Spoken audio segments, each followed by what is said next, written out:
Hi, good morning, and welcome to this. Unfortunately, it had to be a recorded webinar, but we recorded it because the bandwidth in this hotel doesn't support live streaming. That said, let me go forward it very quickly. So every week we like to do a live streaming webinar that's really just covering questions that have come in from actual users during the week. So that said, let me jump into it and just say, don't forget, we also have live demonstrations every month. So today is the 20th of March, and we'll do a live webinar, in fact, next week. One on the 27th of March in the morning, one on the 27th of March in the afternoon, and we only do these morning and afternoon sessions to allow people in different parts of the globe to attend. Now, I am going to dig into some data very quickly, but I just want you to know that, in fact, the engineer is turning on the FoodSense there. You can see the FoodSense in her hands. Today we'll be talking about chili data. And I want you to know that the user experience doesn't have to involve looking at raw data. The user experience, or your experience, can in fact just be receiving a Scoville heat unit measurement on your phone, which is what the engineer is setting up here now. So there's an app that you can download off the Google Play Store or the Apple iPhone Store or the Apple App Store. That app will drive the FoodSense meter. That app will also attach to a cloud system called Julie. So as long as your smartphone's on your Wi-Fi or you've got a data plan, then every time you do a measurement, the raw data actually gets saved to the cloud. And that's important because we support our clients through weekly webinars, and often support a client. It's not enough that client says, oh, it's not working. It actually means that we get the raw data and then we can actually troubleshoot and see what's going on. So these weekly webinars are often specifically dealing with and looking at client data. So here you can see the actual scientist scanning the QR code. So we have these sensors. The sensors work with a meter. The sample goes onto the sensor. The meter is talked to by the app on the smartphone.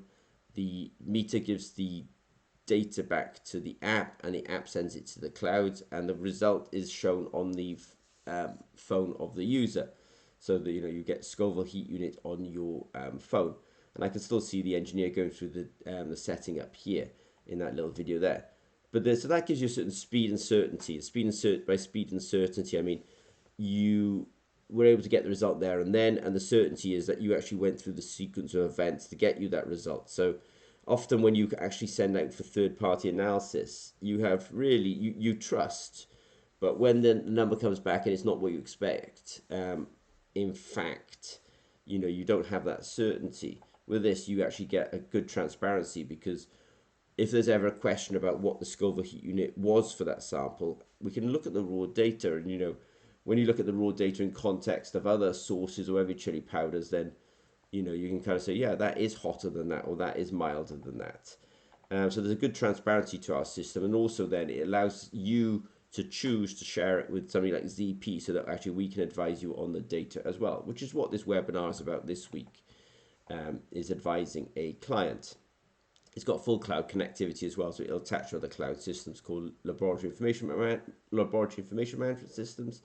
So we do support clients with personal online training, weekly webinars, and monthly webinars. So clients, will take things like their chili powders. Today we're talking about something called Bedgi Chilli Powder. There's the meter. Sample goes on the meter. Meter's told what to do by that smartphone. The result actually goes on here, so that's 55,679 Scoville heat units, and the data goes up to the cloud called Julie, and we also get the raw data up in the cloud. It's important to say that we've probably, there's no doubt about it, we've done thousands of tests, and because we've done thousands of tests, we know what we're looking for. Let's say, capsaicin, which is obviously the molecule that gives you the hotness of chilies, is very distinct. And so we know, what kind of, we know what the raw data will look like. So when it doesn't look like we expect, then that's when we step in and we troubleshoot. So we've got this Bedgi chili powder. It's got a reported range of, it's quite unusual because it's quite mild chili powder. I think this is the mildest chili powder we've actually come across. I mean, chili powders, we've got our clients using this, that their chili powders are in the range like 150,000 Scoville heat units. Though we did have a client as well who was using Carolina Reaper chili powders, and they were maxing out at about 1.8 million Scoville heat units. So this is quite an unusual powder that the certificate of analysis, this was probably from HPLC, was about 12,212 Scoville units. Just a quick one that we're actually working in collaboration here with Technando. Technando is our Indian distributor, because, as you can imagine, one of the biggest producers of chili and chili powders is actually in India. By the way, this is not limited to chili powders. You'll also see us doing videos about testing chili sauces, for example, as well.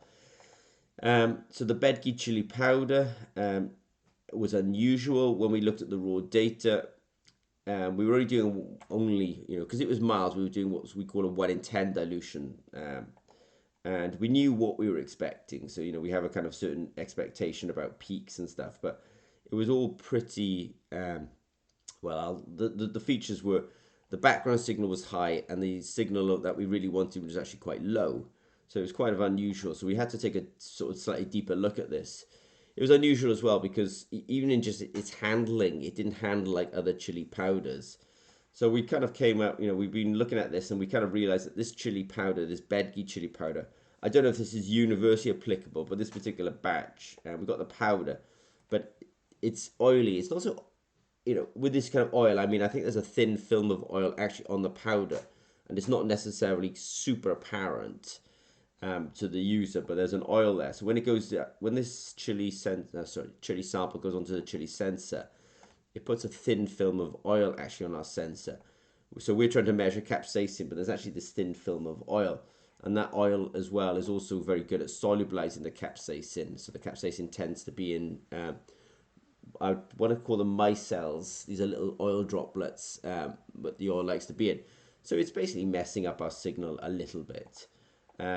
So we managed to get them we can sort of see the signal, but it's not the best signal we've ever seen. It's good because we've done thousands of tests, so we have a good expectation of what is good.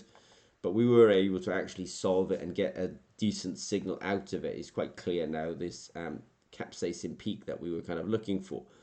And so then we did test them 3 times, 11,000, 9,000, 14,000, and gave them an average of 12,069.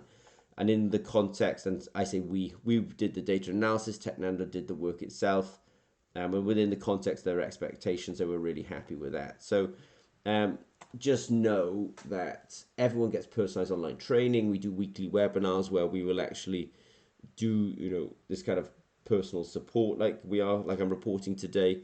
And we do monthly webinars where we do these demos. So the next one is on the 27th of March in the morning and the afternoon. Don't worry if you're watching this post March 2024. Contact us because there's a webinar every month anyway.